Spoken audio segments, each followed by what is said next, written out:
নমস্কাৰ মই অপূৰ্ব বল্লভ গোস্বামী খবৰৰ আঁৰৰ খবৰত আজি পুনৰ মণিপুৰৰ বিষয়ে আলোচনা কৰিম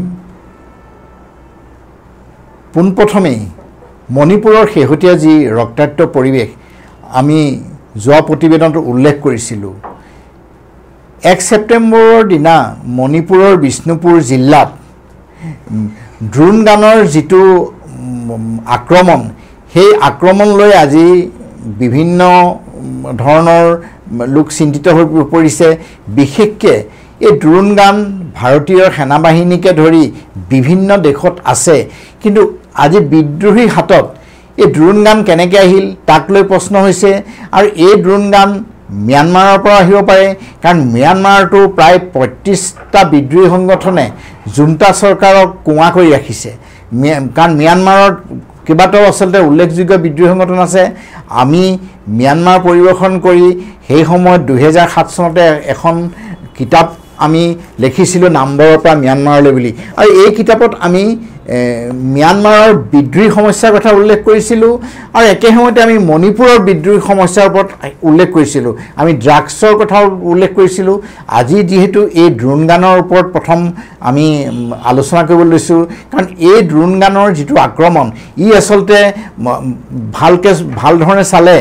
ভাৰতবৰ্ষৰ এক সাৰ্বভৌমত্বৰ প্ৰতি এক ভাবুকিৰ সৃষ্টি হৈছে কিয়নো আজি যদি এটা বিদ্ৰোহী সংগঠনে এনেকৈ ড্ৰোন গানেৰে আহি আজি বিশেষকৈ ৰাইজক জনবহুল এটা অঞ্চল এনেকৈ ধৰণে যদি আক্ৰমণ কৰিব পাৰে আৰু কেইবাজন লোকৰ মৃত্যু ঘটিছে গতিকে এনেকুৱা ধৰণৰ পৰিস্থিতিত আজি যোৱা দিনকেইটাত দেখা পাইছোঁ আমি যেনেধৰণে আচলতে এটা কেন্দ্ৰীয় চৰকাৰৰ প্ৰতিক্ৰিয়া হ'ব লাগিছিল সেয়া আমি দেখা নাই গতিকে আমি এই ক্ষেত্ৰত আচলতে আমি ভাবোঁ আমি পূৰ্বৰ প্ৰতিবেদনটো কৈছোঁ যে মণিপুৰৰ ক্ষেত্ৰত কেন্দ্ৰ চৰকাৰৰ যি উদাসীন স্থিতি যদি এই ধৰণে আচলতে উদাসীন স্থিতি থাকে আমি দেখিম যে অনাগত দিনত মণিপুৰত আৰু ভয়াৱহ অৱস্থা হৈ গৈছে কাৰণ আমি এইটো কথা বিগত দিনবোৰত আমি মণিপুৰৰ বিষয়ে যি ধৰণৰ আমি অধ্যয়ন বা বিশ্লেষণ কৰি আমি যিবোৰ কথা জানিব পাৰিছোঁ মণিপুৰত 3 জনগোষ্ঠী বিশেষকৈ মেইটি কুকি আৰু নাগা জনগোষ্ঠী ইয়াৰ ভিতৰত মেইটি 54% আছে মণিপুৰত 28% কুকি আছে আৰু ইয়াৰ পিছত নগা আছে মণিপুৰৰ বিভিন্ন পাহাৰ অঞ্চলত আৰু মণিপুৰৰ যি আচলতে সমতল ভূমি তাতে মেইটিসকলে বসবাস কৰে আৰু পাহাৰ অঞ্চলত বিশেষকৈ 90% আচলতে কুকি আৰু নগাসকলৰ বসতিস্থল আৰু শেহতীয়া যিটো আক্ৰমণ ড্ৰোন গানৰ যিটো আক্ৰমণ এইটো কুকি উগ্ৰপন্থী বিশেষকৈ কুকি বিদ্ৰোহী সংগঠনে আক্ৰমণ কৰিছে আৰু এই যিটো কুকি বিদ্ৰোহী সংগঠনৰ আক্ৰমণ ইয়াত আচলতে কোনো বিশেষকৈ म्यानमाৰৰ কোনো শক্তি ইয়াত থাকিব পাৰে কিয়নো আমি म्यानमाৰৰ এই বিদ্ৰোহী সংগঠন বিশেষকৈ म्यानमाৰৰ ড্ৰাগছ মাফিয়া বৰ্তমান মৃত মানে পয়াটক খুনচাৰ বিষয়ে আমি উল্লেখ কৰিছিলোঁ আমাৰ যিখন নাম্বৰৰ পৰা म्यानमाৰৰ গ্ৰন্থত সেই খুনচাৰ মংটাই আৰ্মি সেই মংটাই আৰ্মি প্ৰায় 21,000 তেওঁ নিজৰ সৈন্য আছিল তেওঁ এণ্টিক্ৰাফ্ট ৰাছিয়ান এণ্টিক্ৰাফ্ট মিছাইল পৰ্যন্ত আছে তেওঁৰ অত্যাধুনিক অস্ত্ৰ আছে সুজ্জিত ইয়াৰ উপৰিও কাৰেং আছে কাছিন ইণ্ডিপেণ্ডেণ্ট আৰ্মি আছে প্ৰায় 35টা বিদ্ৰোহী সংগঠনে म्यानमाৰৰ বিভিন্ন প্ৰান্তত জুন্তা চৰকাৰক অস্থিৰ কৰি ৰাখিছে আৰু দুৰ্ভাগ্যৰ কথা এইটোৱেই মণিপুৰৰ ভাৰত म्यानमाৰ সীমান্ত আজিও শিথিল আমি এই কথা যেতিয়া আমি म्यानमार পৰিৱেশন কৰিছিলোঁ 1999 চনত আমি তেতিয়াই আচলতে म्यानमार আৰু মণিপুৰ ভাৰত म्यानमार সীমান্তৰ শিথিলতাৰ কথা আমি উল্লেখ কৰিছিলোঁ আমি এই বিষয়ে সংবাদ মাধ্যমত বাতৰি পৰিৱেশন কৰিছিলোঁ কিন্তু আমি পৰৱৰ্তী পৰ্যায়ত আজি বিগত প্ৰায় 25 বছৰ ধৰি যেটো म्यानमार আৰু মণিপুৰ যি সীমান্ত আজিৰ তাৰিখতো আমি আচলতে কটকটীয়া নিৰাপত্তা ব্যৱস্থা আমি দেখা পোৱা নাই আৰু বিশেষকৈ কোভিডৰ পিছত যেটো আচলতে তামুৰ পৰা মৰেৰ পৰা তামুলে म्यानमारলৈ যেটো পথ সেই পথটো আচলতে জনসাধাৰণৰ কাৰণে বন্ধ কৰি থোৱা হ'ল যিখন এখন তাত আচলতে গেট আছিল মৈত্ৰী গেট সেই মৈত্ৰী গেট বন্ধ কৰাৰ পিছত ইয়াৰ পৰৱৰ্তী পৰ্যায়ত কেন্দ্ৰীয় চৰকাৰে কাৰণ মণিপুৰৰ আজি এই বিদ্ৰোহ প্ৰায় 1.5 বছৰ হ'ল এই 1.5 বছৰৰ পাছত দেখা গ'ল এই ভাৰত ম্যানমাৰ সীমান্তত যি ধৰণৰ কটকটীয়া নিৰাপত্তা ব্যৱস্থা আছিল তাক দেখা নাই বিশেষকৈ কুকি নেশ্যনেল অৰ্গেনাইজেশ্যনৰ যিজন মুৰব্বী তেওঁৰ নাম হৈছে PS হাউকিন এই PS হাউকিনে আচলতে তেওঁ বাংলাদেশৰ কিছু অংশ ম্যানমাৰৰ কিছু অংশ আৰু ভাৰতৰ কিছু অংশ লৈ জালিংগাম নামৰ এখন সাৰ্বভৌমত্ব ৰাষ্ট্ৰৰ কথা তেওঁ ঘোষণা কৰিছে আৰু এই ঘোষণা ইতিমধ্যে সংবাদ মাধ্যমত প্ৰকাশ হৈছে গতিকে ই এটা সঁচাকৈ এটা ভাৰতৰ সাৰ্বভৌমত্বৰ প্ৰতি এটা ভাবুকি স্বৰূপ কাৰণ এটা বিদ্ৰোহী সংগঠনে 3খন দেশ মিলাই এটা এখন নতুন দেশৰ তেওঁলোকে দাবী কৰিব পাইছে এই জালিংগামক লৈ আচলতে মণিপুৰবাসীও চিন্তিত ইয়াৰ পিছতো দেখা যায় কেন্দ্ৰ চৰকাৰে যেনেধৰণে আচলতে পদক্ষেপ ল'ব লাগিছিলে এই বিদ্ৰোহ সমস্যাসমূহ মোকাবিলা কৰাৰ বাবে আমি সেইটো দেখা নাই আৰু এই ক্ষেত্ৰত আমি এগৰাকী প্ৰাক্তন সেনা বিষয়াৰ লগতো আলোচনা কৰিছিলোঁ বিশেষকৈ মণিপুৰৰ যি আজি যিটো জ্বলন্ত সমস্যা বিশেষকৈ হিংসাৰ যিটো দাবানল প্ৰায় 2 শতাধিক লোকৰ মৃত্যু হৈছে 60,000 লোক এতিয়াও আশ্ৰয় শিবিৰত অনিশ্চিত দিন কটাব লগা হৈছে তেওঁলোকে আজিৰ তাৰিখতো তেওঁলোকৰ নিজৰ ঘৰলৈ ঘূৰি যাব পৰা নাই ই এখন ভাৰতবৰ্ষৰ দৰে বৃহৎ গণতন্ত্ৰৰ দিশত ই এক দুৰ্ভাগ্যজনক ঘটনা আৰু এজন প্ৰাক্তন সেনা বিষয়াই এই কথা আমাক অৱগত কৰিছিল যে 2000 চনত ইৰণ শৰ্মিলা বোলা এগৰাকী তেওঁক লৌহ মানৱ বুলি কৈছিল প্ৰায় 16 বছৰ ধৰি বিশ্বৰ ভিতৰতে আচলতে এনেকুৱা ধৰণৰ আন্দোলন কোনো কৰা নাছিল এই ইৰণ শৰ্মিলাৰ যি আন্দোলন আছিল তেওঁক লৌহ মানৱ বুলি কৈছিল সেই সেনাবাহিনী বিশেষ ক্ষমতা যিটো আচলতে আপসা বাতিলৰ বাবে তেওঁ এটা দীৰ্ঘ এটা আন্দোলন কৰিছিল আৰু যাৰ পৰিপ্ৰেক্ষিতত আচলতে আপসা বাতিল হৈছিল এই যিটো সেনাবাহিনী বিশেষ ক্ষমতা বাতিল হ'ল ইয়াৰ বাতিলৰ ফলস্বৰূপে আজি মণিপুৰত কিছু আচলতে নেতিবাচক প্ৰভাৱ পৰিল কিয়নো ইয়াৰ পিছতে দেখা যায় যে এই যিটো আচলতে মণিপুৰৰ আন্দোলন ইয়াত দুইফালে আমি চাওঁ যদি এইটো নহয় যে অকল কুকি কেইবাটাও উগ্ৰপন্থী বা বিদ্ৰোহী সংগঠনৰ লগতে মণিপুৰতো মেইটিসকলৰ কেইবাটাও বিদ্ৰোহী সংগঠন আছে UNLFৰ কথা কওঁ যদি PLৰ কথা কওঁ যদি পিপাকৰ কথা কওঁ যদি আৰু তেওঁলোকে এটা আচলতে উমৈহতীয়া সংগঠনৰ জন্ম দিছিলে এইটো জন্ম দিছিলে আপোনাৰ 2003 চনত মণিপুৰ পিপলছ লিবাৰেশ্যন ফ্ৰণ্ট নামেৰে গতিকে এই ধৰণৰ মণিপুৰত বিদ্ৰোহী যিটো কুচকাৱাজ তাক মোকাবিলা কৰিবলৈ আচলতে যিটো সেনাবাহিনীৰ বিশেষ ক্ষমতা সশস্ত্ৰ বাহিনীৰ বিশেষ ক্ষমতা যিটো